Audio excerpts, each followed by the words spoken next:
Lance, welcome to Validated. Oh, thanks. Nice to be here. There's a lot of conversations that we do on the show that I'm excited to have because they dive into, futures of blockchain decentralization and lots of sort of theories of what this whole new space of technology could look like.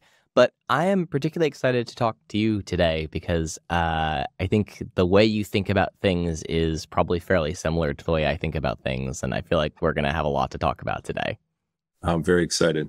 Yeah, so I kind of want to start with something that isn't particularly blockchain related at all, which is this sort of intersection of storytelling, new media, and new sort of technologies and mediums that all sort of arise up.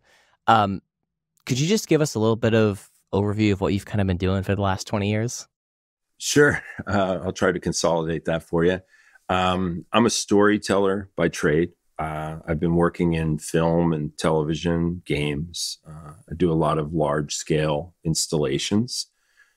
And I had started as kind of a journeyman. I worked my way through commercial production, documentaries, feature films, and then at a certain point became like a camera operator, a director, a producer.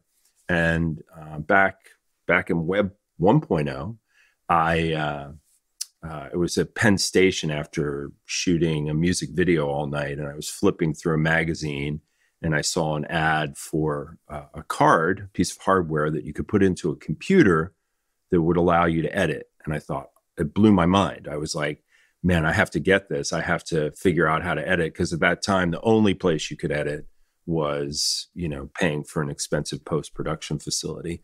So I went off, read everything that I could, along with my colleague Stefan Avalos, and we ended up building our own computers, and ended up making the first all digital release of a motion picture, made a desktop feature film. So in many ways, it was a precursor to the moment that we find ourselves in with Web3 and this idea of democratizing the making and distribution of the work.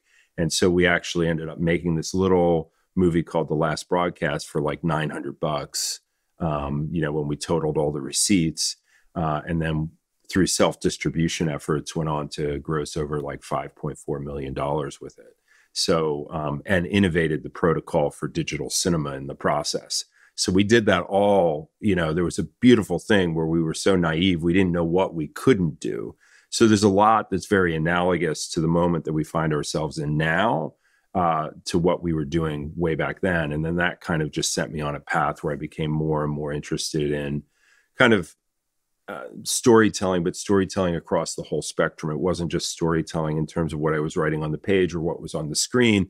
It was the narrative that surrounded the whole making of what the work was, and finding a way for the work to make it to an audience, and trying to reduce some of the gatekeepers that existed at that time.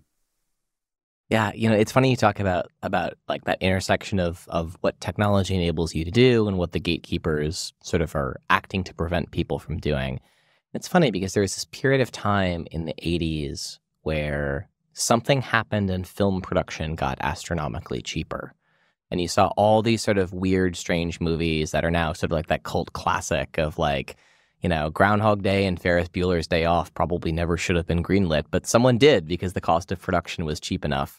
And then you saw a very similar thing, kind of what you're talking about, the advent of digital, where like even everything from like Blair Witch Project to other types of films that just wouldn't have been made if it weren't for this technology platform change kind of occurred. It's interesting to think about that in a relationship where now we're in this era of digital where it feels like the gatekeepers are reasserting themselves as almost the production quality technology gets higher and higher again. It's kind of this funny, like, you push the boulder up the hill and then you have to push it, and then, it gets rolled back down. You have to push it back up again every time there's this new platform change. Yeah, well, at the same time, you have this real amazing kind of friction that you haven't had previously, which is due to generative, technologies like artificial intelligence. This idea that you can go text to image or text to video or video to video is radically disrupting the industry. And it's at the center right now of two strikes, the SAG and WGA strike, Writers Guild strike.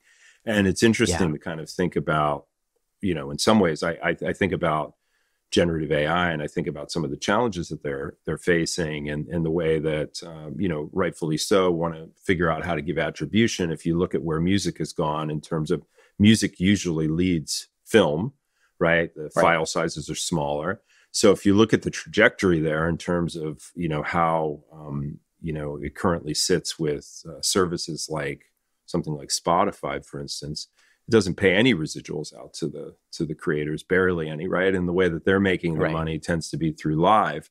So it's interesting to think about the way the blockchain could come in and be a really interesting way to provide attribution to creators, to transfer and get away from a lot of the pain points that currently exist.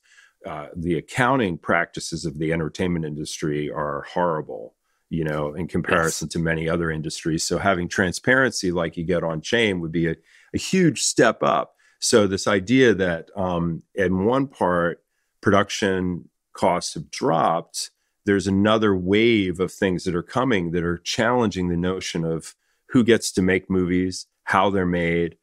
And then the last leg is still the most important and very difficult, which is like the discovery of that work in a sea of noise. And then also making sure that you can be sustainable in terms of the work that you're making. So I think that there's some really interesting opportunities there. For over a decade, I teach at Columbia University, where I'm a professor of practice, kind of jointly appointed in film and theater. And about a decade ago, I'm a founding member of the Digital Storytelling Lab there, where we explore new forms and functions of storytelling. And one of the things that we really are very interested in is this idea of how storytelling can kind of evolve. And I think, Yeah. we started about a year and a half ago, a Web3 working group where we bring in all kinds of different people because we're interested to see how can decentralized technology, like we look at it through a critical lens, we're skeptical of it at certain times, we interrogate it, we bring people from different industries together because we're looking and saying, maybe there's something here that we can take into higher education. And if we're able to kind of do that in an innovative way, in a way that aids students and aids the mission of the school, that's exciting. So if it can potentially aid higher ed, what could it do for the entertainment industry too? So it's interesting to see this disruption. Well, it's kind of interesting because I remember back like sophomore year in college, however many years ago that was, like reading Lev Manovich's Theories of New Media. And, that laid out social media before social media and this sort of entire meme culture of you have something that you can represent numerically, you can break it into segments, you can run automation over it, you can have this variability of transcoding and that is TikTok, right? The purest expression of that is TikTok, where you can have the audio represent something, the visual represent something, the format represents something. Like all these components sort of integrate very nicely into that. I'm a pretty strong believer that all sorts of physical or ideological constraints shape what we build and create.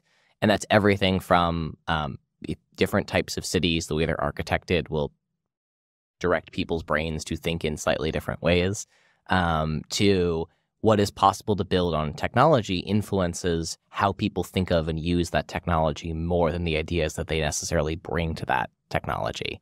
So I'm kind of curious, first off, if you agree at all with that. And so the second version would be, what have you found over the last year of running this Web3 storytelling lab that is different about the medium of Web3 versus any of these like previous digital mediums?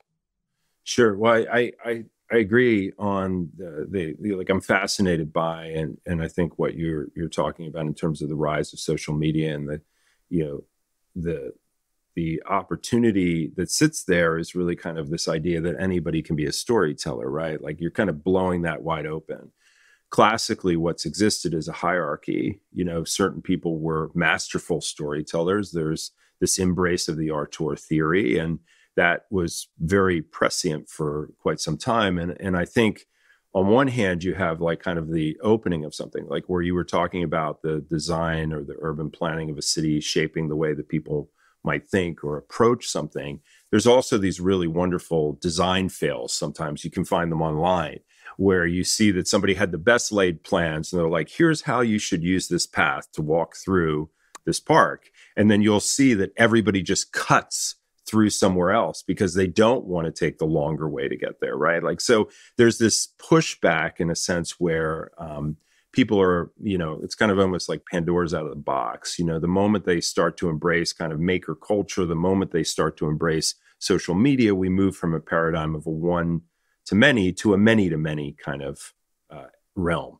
So this potential of what Web3 offers, I think what's interesting, and you often hear it talked about in terms of the evolution of the web, Web 1.0 was read and Web 2.0 read write, and then Web 3.0 or Web 3 promises this idea of owning, like what does it mean to really own the pipes? What does it mean to own the data? What does it mean to have a real true one-to-one relationship with somebody who's interested in the work that you're making, or they are actually even co-creators of what that work is, which is a radical departure from how intellectual property currently works, radical departure from how the entertainment industry currently works.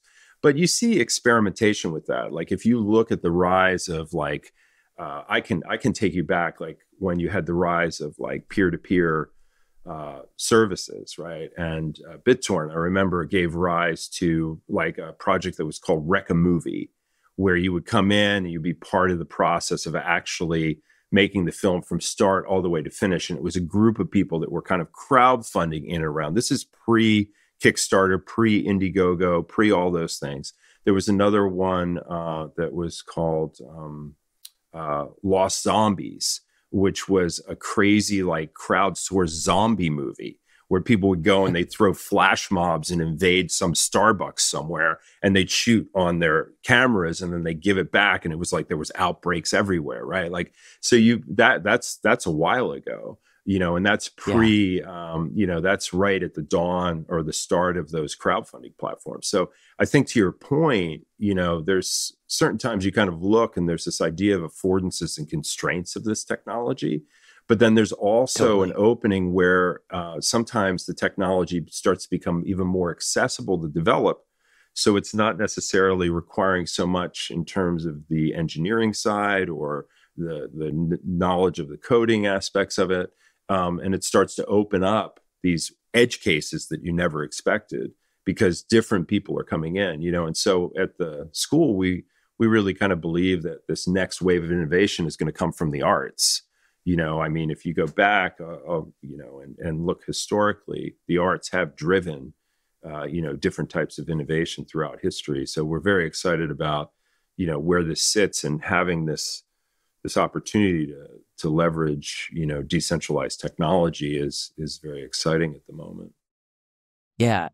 So I want to talk about NFTs in a minute, but you said something there, which I've heard a lot of people say, and I've probably also said myself at some point, which is sort of the Web3 paradigm is ownership.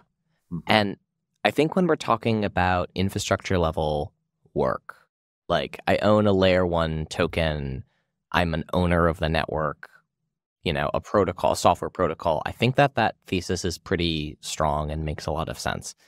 I want to kind of tease it out a little bit more around the art side of things, because most mass media art nowadays is not ownership, it's a licensing agreement. And most traditional sort of small volume, call it like your paintings and photography, that is more of a direct ownership model. But even in the modern art world, we've seen like ownership rights and display rights get separated in the painting world. And I'm kind of curious what the model is of Web3 ownership that doesn't end up being something where artists can't get paid anymore. Because if I buy a piece of digital art and I suddenly have, I'm an owner of that art, what I can do with it is almost unlimited from the perspective of like an IP standpoint. And sort of how does that mesh with like the way that the Web 2 art world has been built up, where royalties and sort of residuals and all these sort of ongoing payments to artists are really only made possible because the person buying the material is actually licensing it. Well, it's interesting because I in some ways, I think that there's an element there that is how would I put it, is a fallacy. And I think that the fallacy is that in theory, everything that you're saying is absolutely correct if the accounting practices and the parties pay out as contractually obligated, right? So some of the cases of what you're talking about is very true in terms of ad revenue that you see across some of the larger technology platforms. But things that involve licensing classically will have moments where you're always chasing the people that you've licensed the work to in order to get the reports, in order to get the fund, the whatever residuals are meant to come back to you at certain levels. Like the larger you are, you have more people, and it's something, meaning you have teams around you and you have legal representation and you don't have a problem. Like famously, William Shatner would always audit Paramount every certain number of years because he knew there would be some discrepancy there, right? So I think that there's on one side, yes, yeah, it's all dependent upon the contractual agreements that you have and if people live up to them. I think in terms of the friction point that you're talking about that I think is really fascinating is this notion of what is ownership. I'll give you an example. Some of the work that we do at the lab and I do in my own practice is greatly informed by kind of the Fluxus art movement, which was a really wild art movement that arguably some people call an art network. But I bring that up because it's influenced a lot of things that I do in my own practice, and it's influenced what we do at the lab. So I wanted to mention sometimes what we experiment with at the lab is we decouple ourselves from intellectual property by doing experiments with public domain work. So we did this crazy thing that was like Sherlock Holmes and the Internet of Things, kind of combined it together and brought together over 2,600 collaborators from 60 different countries. And they self-organized 180 events around the world. And they all it was kind of like we created a creative system that allowed them to go off and do all kinds of amazing things, right?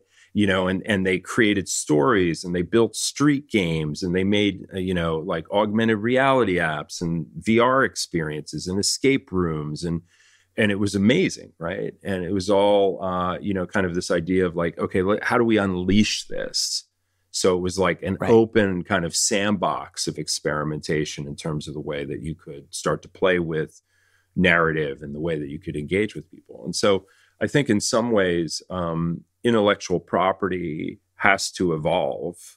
The way that we keep kicking it further down the road, 75 years, blah, blah, hold so tightly.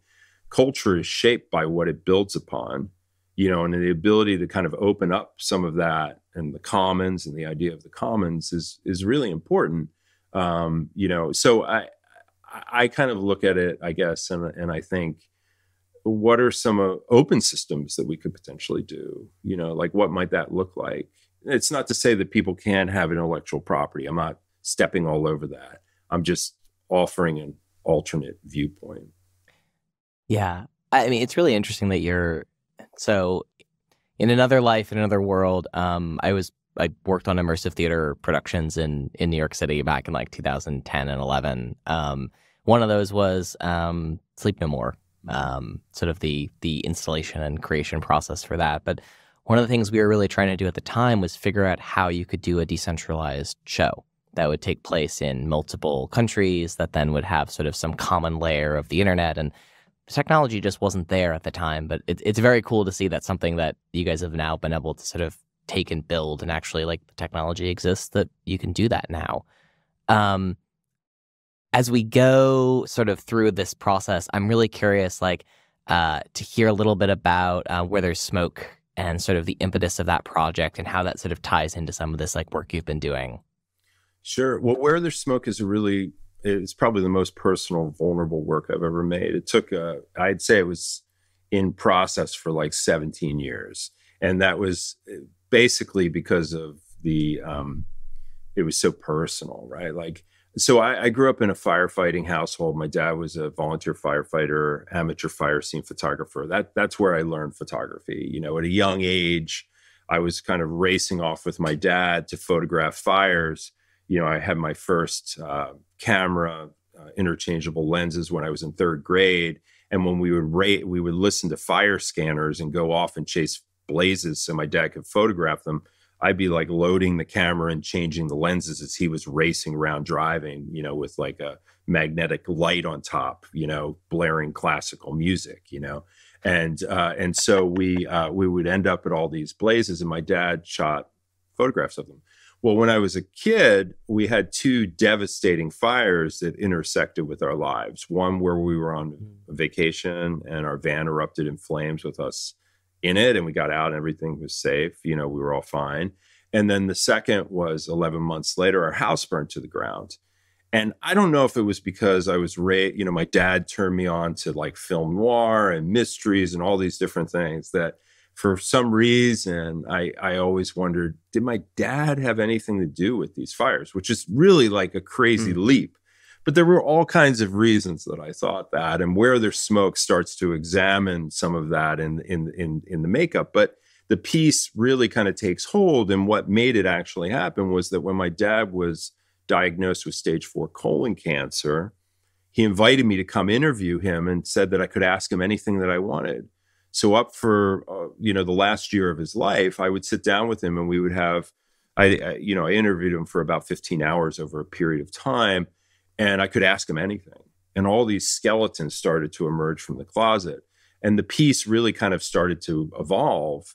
And at that time, early on, you know, where you were just mentioning immersive work, I'm very interested in immersive as a form for storytelling. You know, the transformative potential of it, the power that it has, and the way in which, you know, IRL can mix with like virtual is really exciting.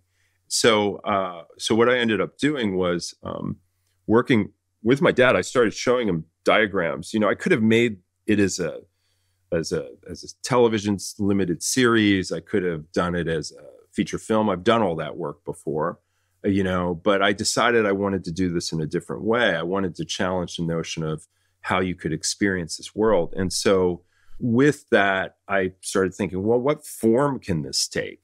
Right. And a lot of my work is always like this. It's like I have to describe the things that it isn't in order for you to understand what it is. So it's kind of like it's a documentary, but it's not linear. It's an immersive theater piece, but there's no actors. It's an escape room, but there's no escape. Right. This latest incarnation, which is at Art Yard, which is in Frenchtown, New Jersey, about an hour or so outside New York. It's only a few miles from where my dad was a firefighter. And I went to them and I said, hey, I want to incubate this. You're an analog organization. I have the work that I do embraces decentralized technology, embraces emerging technology. Let's incubate this here and see what it's like. And so they got excited and they commissioned the work. And then I found support from the Solana Foundation for some of it, and then I sold some NFTs to offset the cost of doing it, and ended up creating this immersive experience where you go and you are given a flashlight. You pick up the flashlight, you start moving with it, and you wear headphones. And we subverted and used some really cool tech that's normally used in tracking products in factories. And it's called Elicos, the company. And what we did is we built a geofence in and around this 3,000 square foot installation that allows us to know where you are at any point as you move. And using microcontrollers, we do like real-time mixing on that flashlight. So the whole piece is generative. Your score, the stories, everything that you're engaging with is generative. And we're collecting data as you move throughout the whole experience. And so you're guided kind of in with this set of instructions from this flashlight. It's kind of magical. It's enchanted. It's playing kind of music. It's guiding you. And then you find yourself in this darkened kind of black box, almost like theater kind of space. but there are all these tables and there's all these things on it. And so all of a sudden you start excavating, and based upon what you're doing in the space, there's conditionals that determine what happens to the story. And so the story is different for everyone. People contribute things within it. There's, various prompts back to some of that Fluxus element that I mentioned, and people add to it. So it's kind of a living, breathing kind of documentary, immersive piece that grows every time, and so when I go up there, I can see like it's constantly changing, constantly evolving. And then the last part I'll mention is that we have a plotter, an AxiDraw that sits at the front that draws like A1 size paper, like movie poster size. Yeah. It's a large one. We take different data that's being captured, mainly pathway data at this point. But when you come out, you can see all the lines, and they represent the path that somebody took, the density of where they were. And then we're doing some really cool generative work with that. We'll be doing a drop with Code Canvas around that later this year. And that to me is like the idea that I go into an exhibition and it's growing, it's generative, it's different for everybody that goes through it, and it's making more art as it continues. That's like super exciting to me.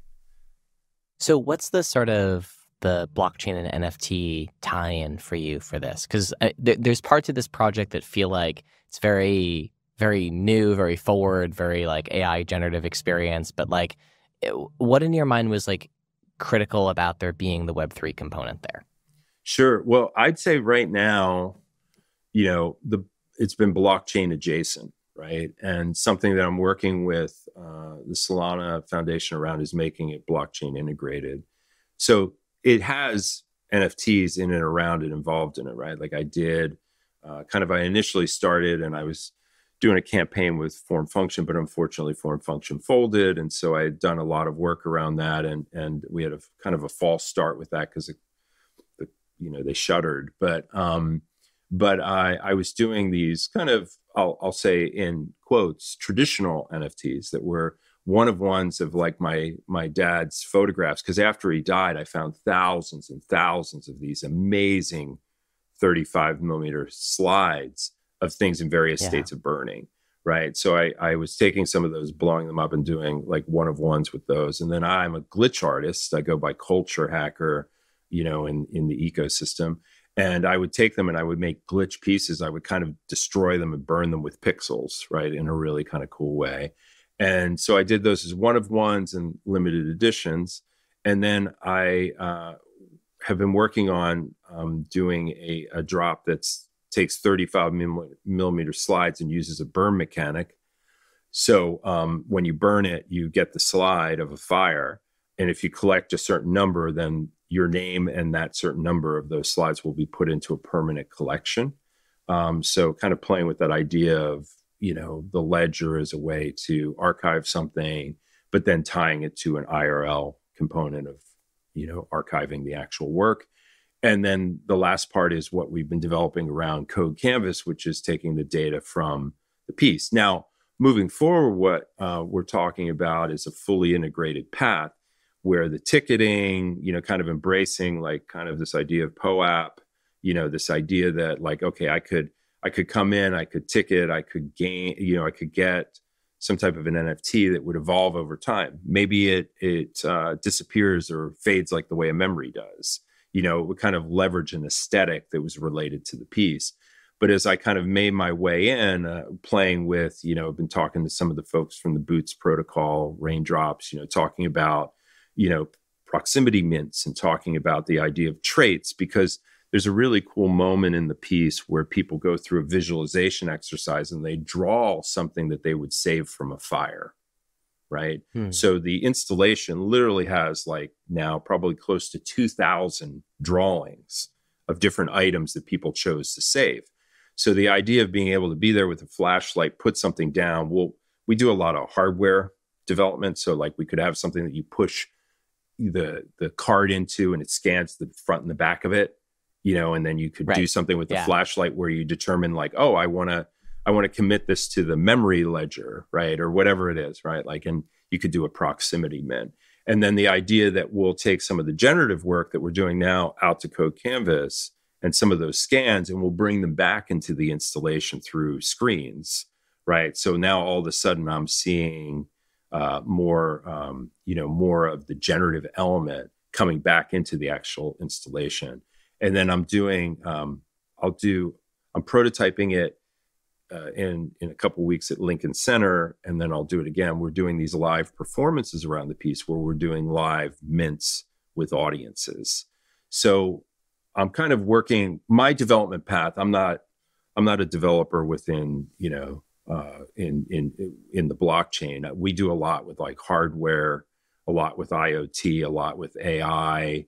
And so it's been really cool to kind of connect with the Solana Foundation and the awesome development community that exists within the ecosystem, and to be able to kind of bring these weird edge cases into what is going on in the ecosystem and say, hey, how can we do this? I think that there could be some use cases here that could be beneficial, not only to this project, but to a whole bunch of other, folks who are doing stuff in the arts or in, other industries too.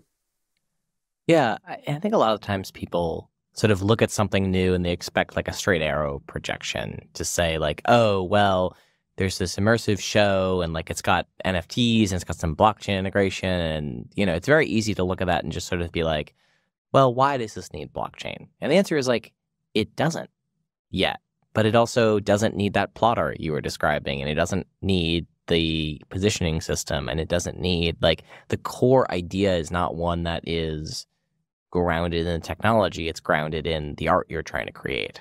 And the uses of any form of technology is always additive to that experience. It's not like the core of that experience. I think that's something that a lot of folks who come at it from the technology standpoint sort of often get wrong, is that like at the end of the day, you're creating art and you're using these technologies because they help you do that. You're not creating the art for the technology.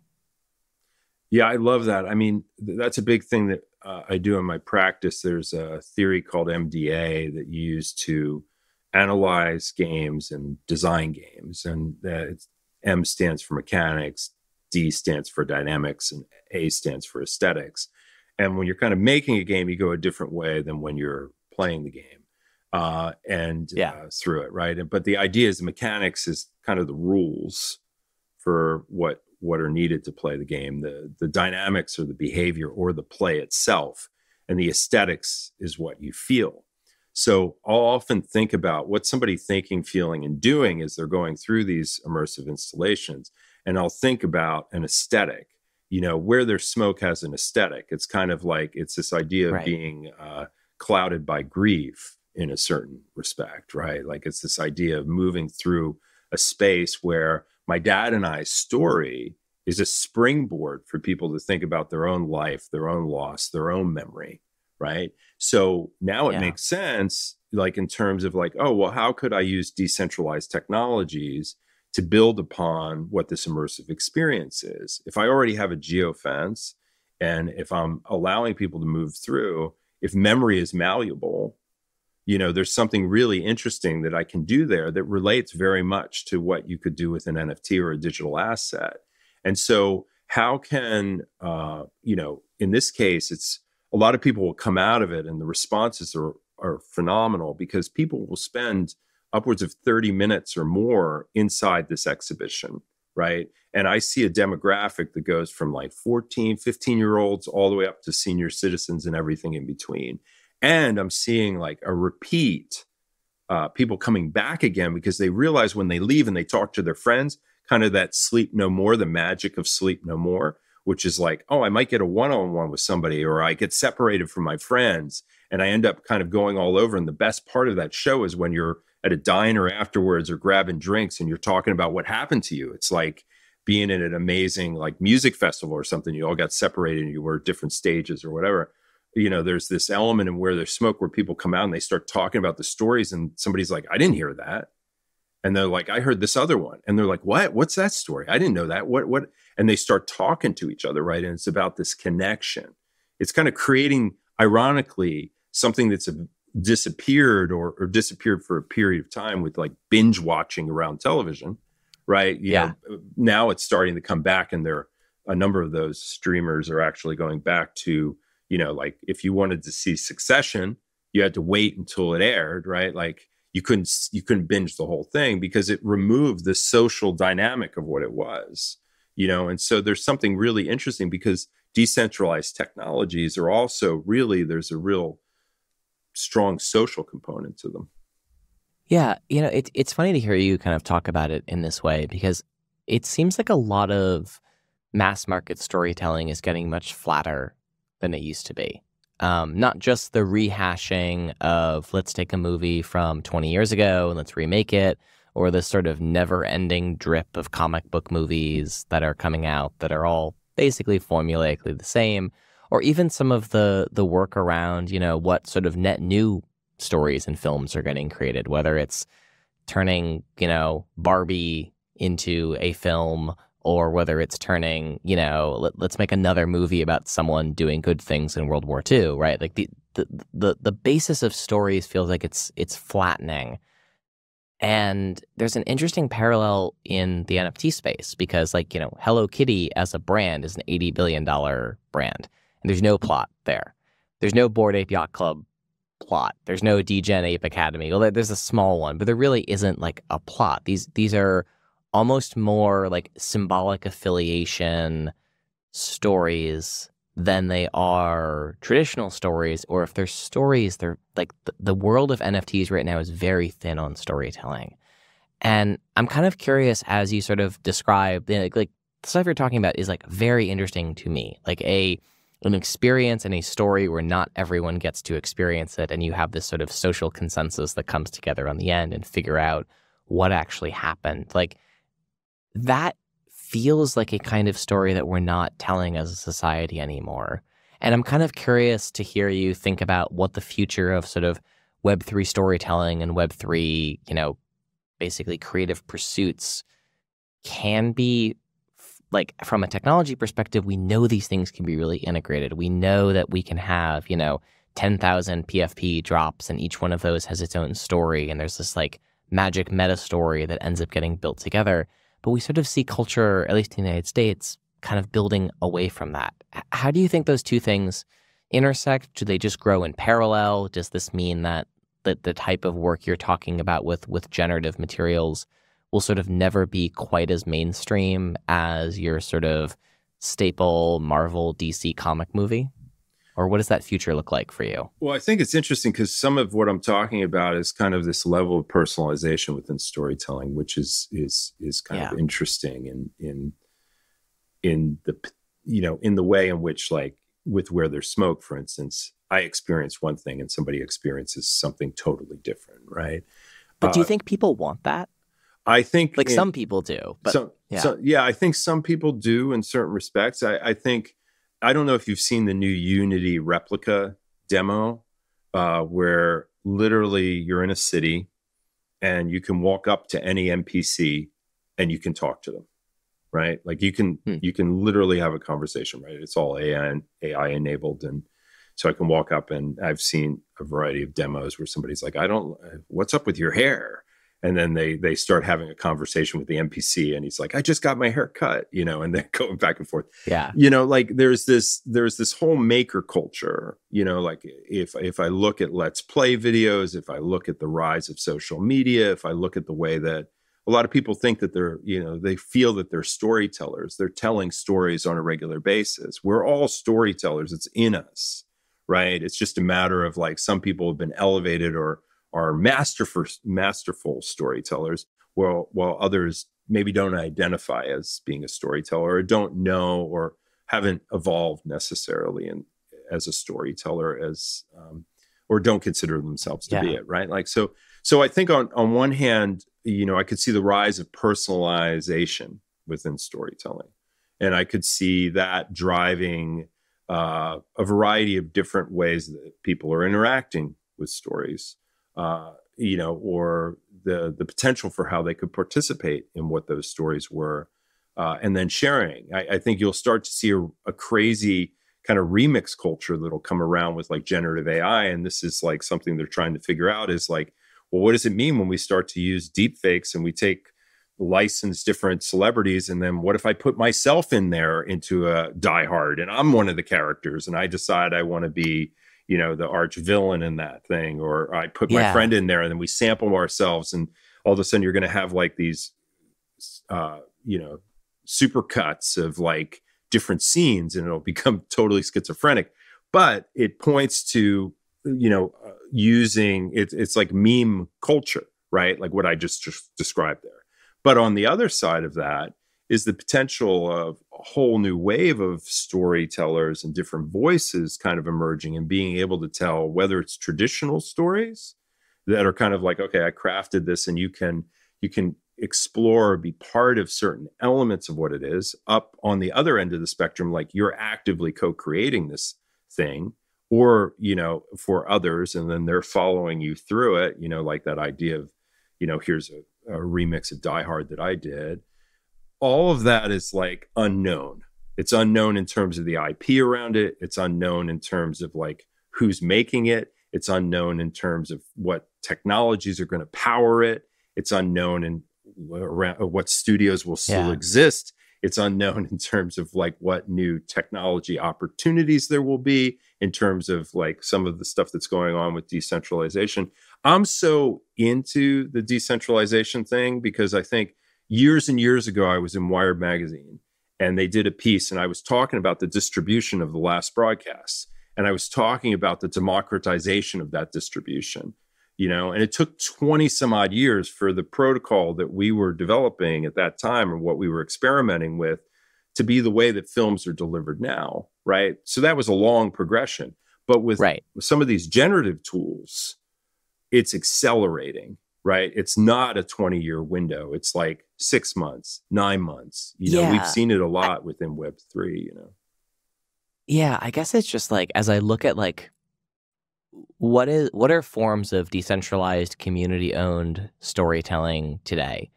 And I think the biggest and most successful one by far is probably QANON, which is like a very new media, decentralized storytelling where anyone can contribute their own narrative. And if the group of people that are deep in that conspiracy theory think that your story is great, it's added to the canon, for lack of a better term. But like, that also obviously creates some very serious problems. I mean, QAnon is not something to joke about from that perspective. And so it's very, to me, this is really like interesting, where we look at like these intersections of the acknowledgement that there is no such thing as universal truth, and that we finally come to accept that as a society, that you can't ever know something truly as what actually happened.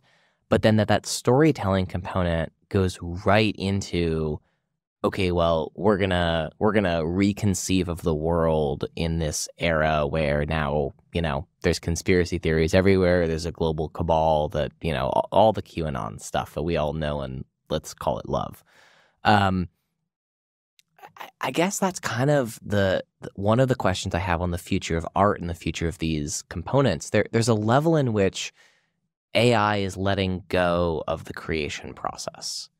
And it's saying, I have a bunch of parameters I want to put in, and something else creates a lot of that work.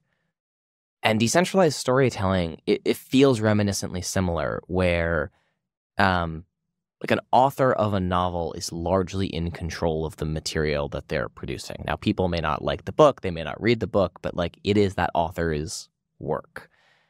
And when we get into this sort of decentralized storytelling component, the who and what is the author becomes a much more murkier subject. Now, you can argue that like artists never actually have control of their work. It's all socially constructed ideas that no humans ever actually come up with an original piece of art or original idea ever. But like, that feels a little too extreme for me to be like a useful level of analysis here. How do you think about that work where artists truly have to let go of material when it becomes something that's community owned, as opposed to something that they've like put out in the world as almost like a one-time transaction?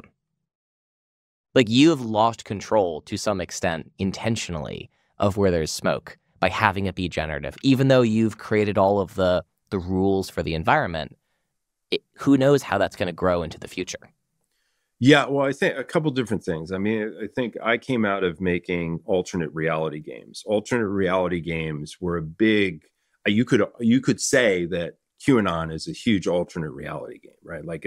Yes. It's crazy in terms of what it is. And we had done a project that was all about misinformation and deception at the lab that was called Project Immerse, and you found yourself in this environment, and the narrative conceit was that somebody's dumping all this data to you. You're not sure who it is or what it means, but you work with other people to make sense of it. And it was all about apathenia, right? Like how we look for patterns in things in order to make meaning and in order to shape the stories that we use and the narrative that we use to explain our lives and how we fit into the world, right? So I think that those narratives are incredibly powerful. I think and misinformation and deception is really a major issue, that is very complex, right? It's going to take all kinds of policy issues, regulatory issues, and it's something that's very challenging. When I think about storytelling, I think about this idea of, if we're all storytellers, there's an element of, like, I think with where there's smoke, I'm looking at the new forms and functions of storytelling. And I want to kind of dig into that because I think it gets towards what you're talking about, right? Like, so at the lab, we think about forms as emergent technology. Could be AI, could be the Internet of Things, could be augmented reality, so forth and so on, decentralized technology. And then the functions are story for learning, story for healing, story for mobilization and policy change, story for entertainment, right? And a lot of when I talk to somebody, as I mentioned earlier, trying to define where their smoke is, we have a relationship with entertainment that is ingrained in us. I sit down in my living room, I turn on the TV, I know what to expect. I go to a movie theater, I know what to expect, right? That's had over a century in terms of film, time to be incubated, to be figured out. Like when they first went into theaters, when they saw the train coming at the camera, they got up and they ran out of the room, right? Like they ran out of the theater itself because they thought the train was literally coming in. How crazy is that? And then there was no, they had to develop the language of cross-cutting and masters and wide shots and close-ups and over the shoulder, all that. That all came, right? Like that grammar emerged. Where we sit now is that's why it's so important to kind of borrow from things from the past in my sense, right? Like art movements represent human condition. The movement might change, from the futurists and the teens to Bauhaus to, happenings, Fluxus, pop art, and so forth and so on. There are all these different interpretations of the human condition, whether they're absurd, whether they're surreal, whether they're really, rooted in activism, politics, but there's human condition there, right? And I think right now, I often talk about Marshall McLuhan in the classes that I teach. In particular, I love this one quote of, we kind of march into the future and we shape our business models through the rearview mirror, right? Like this idea that in order, sometimes grasping something in the future is really difficult unless we're comparing it to something that's come before it. So in that sense, we constantly have this friction between like, who owns this? Who gets to tell this? What is a story? Does a story have to be like 3 hours like Oppenheimer? Or, is a story something that unfolds in like 60 seconds on TikTok? Like the definition of it is all murky and blurry, and who gets to be the author is murky and blurry, and who gets, all of that is a challenge. But if we look, I would say, and I'm not saying this about where there's smoke necessarily, I'm just saying new forms will emerge, and some of the great works of the 21st century will come from these new forms, right? We just don't know what they are yet, right? So it offers up all these new ways to kind of think about human connection, because at the core of it, storytelling is around connection. Yeah. I think what's fascinating is if you look at some of the stuff, like when I came into NFTs a number of years ago, it came through like Clubhouse. even though I had seen CryptoKitties, I had written about it, like it was Yep. really that moment where it was like there was something that was percolating, but it was through human connection, people craving to talk to others, that gave rise to this use case that probably a lot of people in the decentralized space maybe took them a bit by surprise.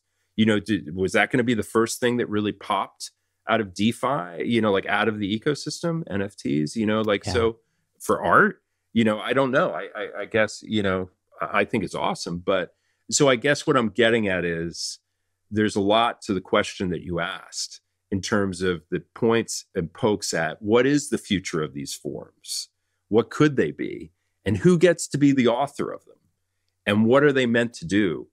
I think ultimately, if we just lean into the human experience, we look at the history of what has happened before, we kind of look at where we are in the present, and then kind of extrapolate and embrace, speculative design and things that you can gain from futures thinking, you can start to see some of the breadcrumbs of where we might be headed, and then it's kind of extrapolating, kind of Frankenstein. It's like a Frankenstein's monster, man. It's going to be messy at first, right? It's going to have like too many limbs. It's not going to be able to speak. It's going to be grunting all the time, but it's going to be craving human connection, right? Because what is that novel telling us? It's over 200 years old. It's like sometimes something that we create can get outside of our control. Also, the core of that novel is really about isolation and connection. It's about what it means to be truly human. And that's what makes art so powerful.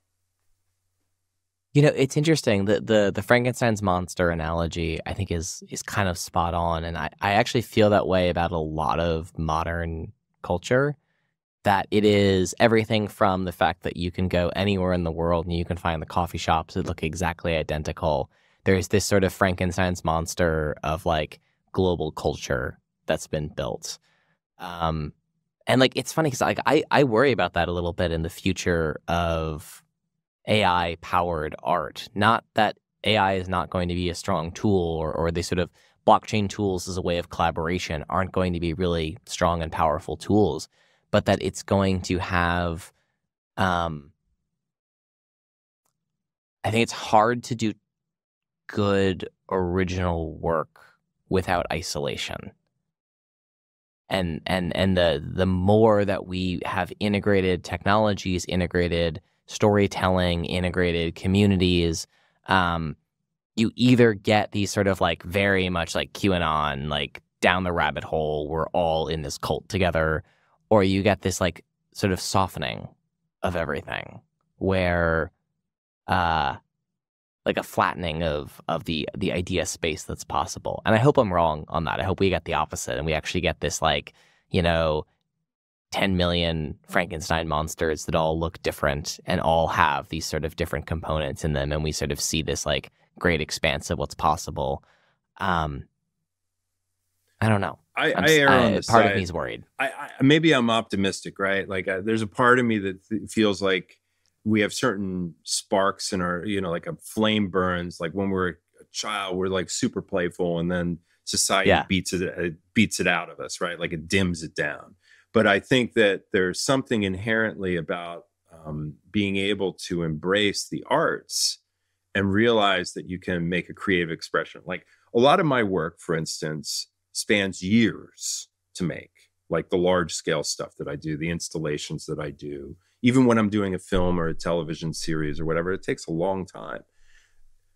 One of the things that I did, and I was kind of inspired, because I had followed like Beeple's every day for a while, and would pop up in my Instagram feed. I thought, oh, you know what? I'm going to try to do that because I'm going to see if I can make a piece every day, because I do these long form works, and I want to see if I can do some stuff with code. I want to see if I can make some glitch art. I want to see if I can make something every day.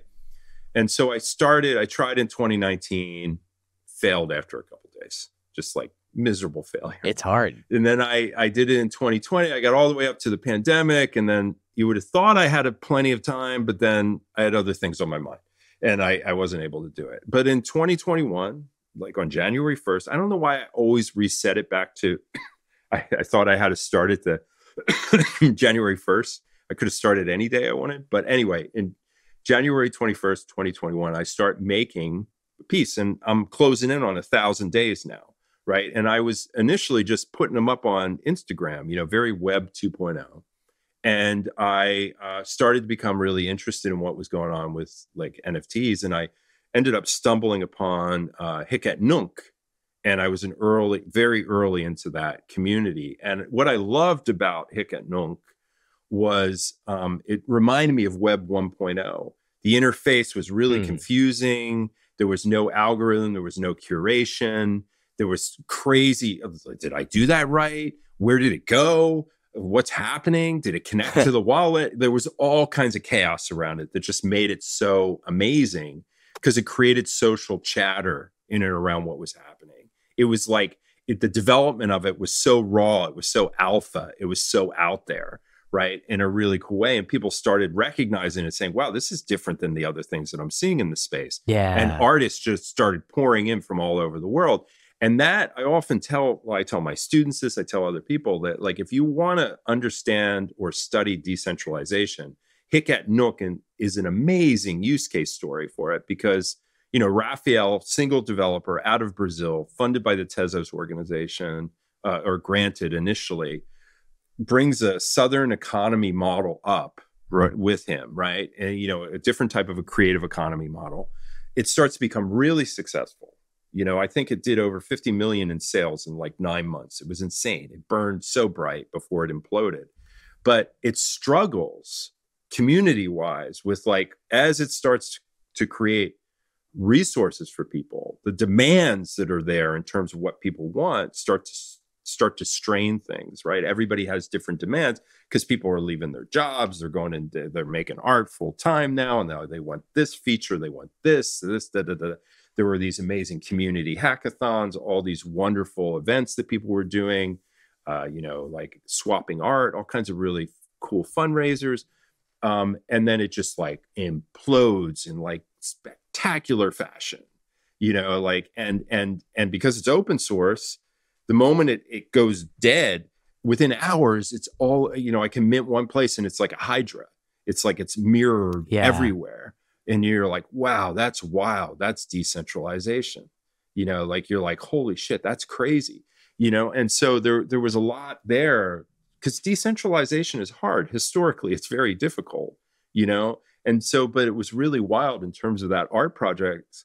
It is an art project. When I look at it, it just, it's an amazing performance piece that involves, I don't know, over 40 some thousand artists around the world. And, it radically shifted people's lives, and it was very interesting. And then later, soon around that summer before it imploded, I started getting into the Solana ecosystem, which I was super excited about because I saw some of the community aspects that I had identified with Hic Et Nunc that I was so drawn to.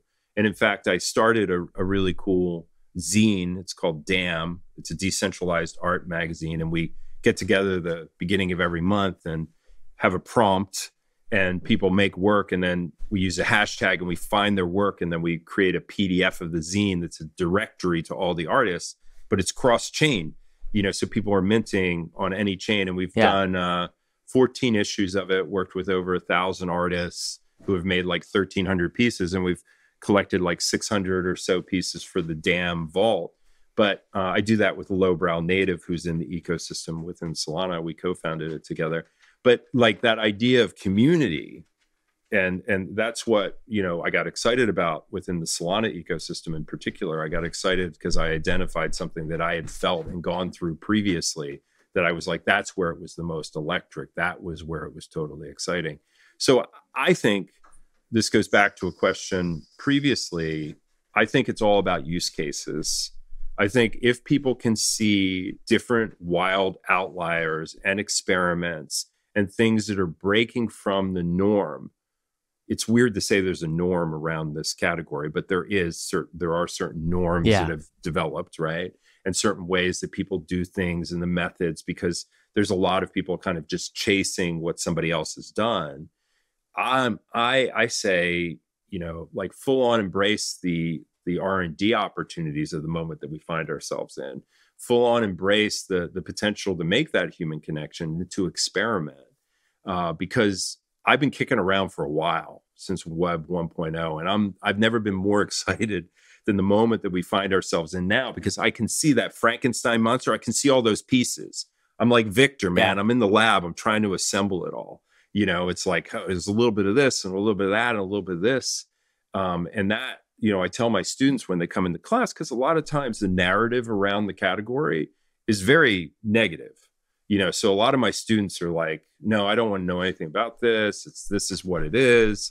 But I tell the story of my personal journey through it. And I tell the story of what's really interesting about it. And I talk about philosophically the potential of it. I talk about what it means in relation to previous art movements. I talk about what it could mean for them in terms of their own sustainability, you know, and I kind of come at it from a different perspective, because at surface level, if you just read the media around it, or if you just look at some of the trending things in marketplaces, a lot of my students will be like, well, that's cool, but it's not for me. You know what I mean? And I think what this space needs is things that are on boards to help more people understand the creative potential of what it is. So where there's smoke, to me, it's not an add-on that it becomes blockchain integrated. It's the next logical evolution of this iterative project.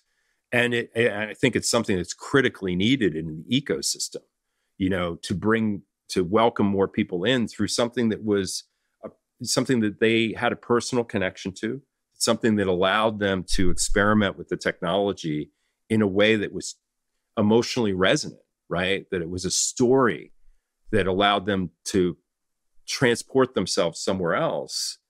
But then also ultimately, you know, like there's constantly people in the lobby talking to each other. You know what I mean? Like it's the connection part. And then people online going back and forth. And, you know, so I think it's experimentation, you know, is what I'm hopeful for. So I'm not, you know, back to what you said, you know, where it might go. I'm optimistic. I think if more people experiment, we'll see those potential possibilities and use cases. Well, I think that's a great place to leave this for today. Lance, thank you so much for joining us today.